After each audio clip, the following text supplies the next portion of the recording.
So you play one of the civilians who goes to rescue the people on the beaches of Dunkirk. Did you have a chance to connect with any of the other civilians who did go and try to save these people? I don't think many of them are alive now. So I didn't go to graveyards and try and channel. Just channel and really connect with them there? No. What sort of research did you do for the role? I tried to not do too much research. I just went to the Imperial War Museum and listened to some recordings that were made before these people passed away, and I'd recommend it. It's very interesting to hear their accounts. So yeah, I'm being facetious, but you can find out from books and from museums what happened to people. So Chris, this is for you. From Brandon Berry on Facebook, how many practical effects versus CGI were used in the making of the film?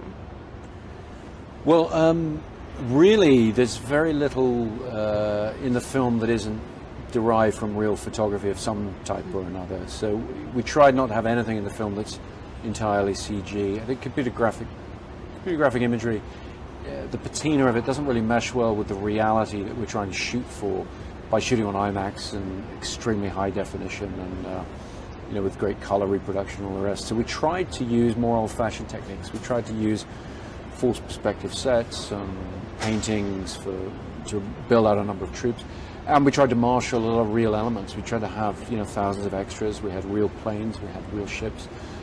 So there are a lot of old-fashioned techniques that have gone into it, and there's very little in the film that's completely CG. Everything has some basis in some kind of real photography that we were able to do.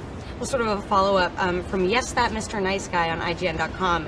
He wanted to know, what was the biggest challenge of filming a movie of this scope, especially since you're relying on old school techniques? Well, I mean, each story strand has a lot of technical challenges to it. I mean, the aerial unit particularly challenging, really trying to put the audience in the cockpit of a Spitfire and dogfight with the enemy.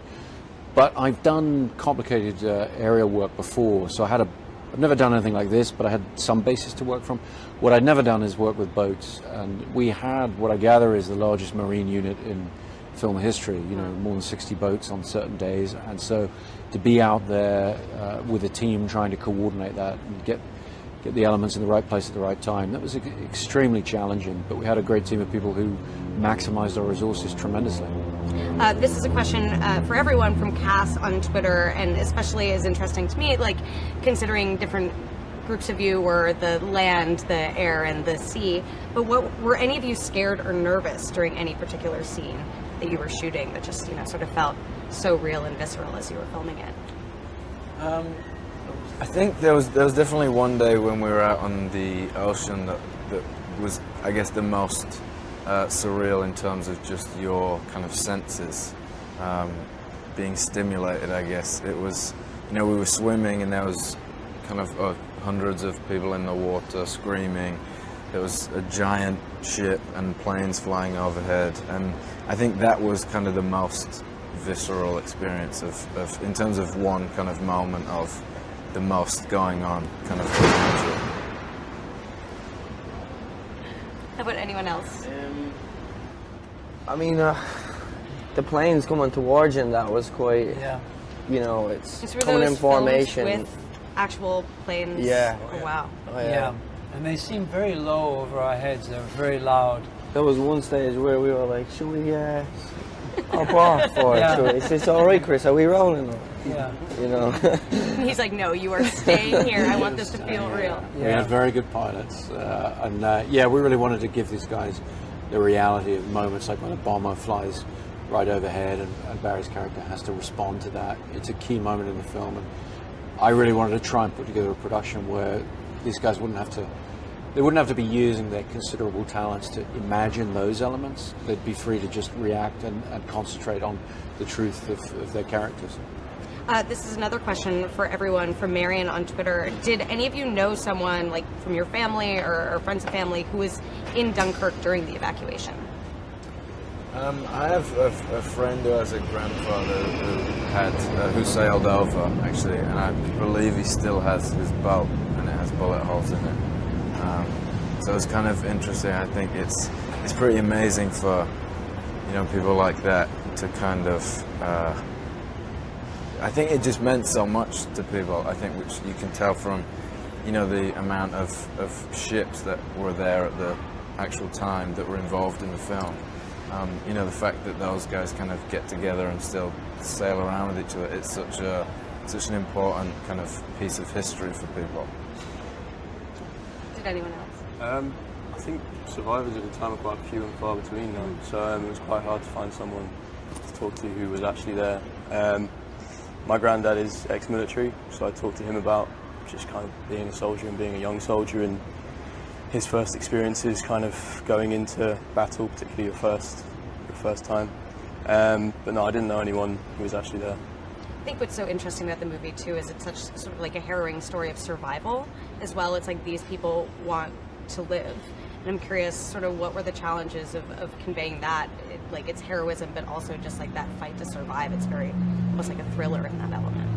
I think that's just like such a hard place to put yourself in and try to imagine, because, I mean, Chris made it a lot easier with the sets and these worlds that he creates, but it's such an alien experience to most of us in the very blessed positions we're in to imagine that you're on the run all the time, that you're fighting for your life like 24/7. That it's really just doing as much research as possible, I think, as much prep and just being open to your surroundings on the set that Chris creates. So last question for you, Chris, from Tia Lawrence on Facebook. We got a lot of questions about the filmmaking techniques. I feel like we could spend an hour just talking about that, but I thought this was interesting. Tia Lawrence wanted to know, how likely do you think your push for 70mm exhibition might lead to the preservation of theaters, which large screen format and 35mm prints? Well, I think what we've seen in recent years is a growing acknowledgement of the magic and the importance of celluloid film as its own medium. And so, you know, Warner Brothers pushing out 70mm prints on this to 150 odd locations. It builds on what Quentin did with Hateful Eight with about 100 locations, and what we ourselves did with Interstellar before then with about 10.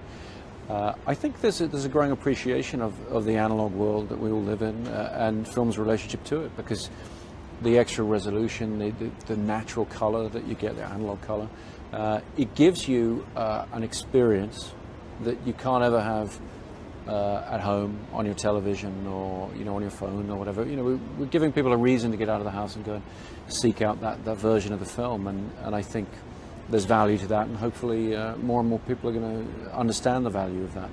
This is a question I saw pop up a couple times, but I'm curious as well. I feel like with each of your movies, you inch closer and closer to having just a full-fledged IMAX film shot entirely on IMAX cameras. Do you think that's a reality in the future? Would you like to do that at some point? Well, I mean, this film, to all intents and purposes, is probably as close to that as you'd ever need to get. I mean, the whole film shot large format, and 75% or so is actual IMAX large format. Really, the limiting factor has always been whether you're prepared to loop ADR dialogue or not, and I don't like to do that. I like to get the natural performances and natural dialogue. It's so the cameras are a little too noisy. So for the intimate dialogue scenes, we shot on 65mm, but 65mm is what, you know, Lawrence of Arabia was shot on, or so forth. So it's not much of a step down, and we were able for the first time to photochemically and in a totally analog way blow up those negatives to match. So on our IMAX prints and our 70mm prints, it's a totally photochemical, totally analog print for the first time we've been able to do, and we're very, very excited about that. Well, thank you all so much for taking the time for participating. Thank you everyone at home for your amazing questions, and make sure to check out Dunkirk when it hits theaters on July 21st.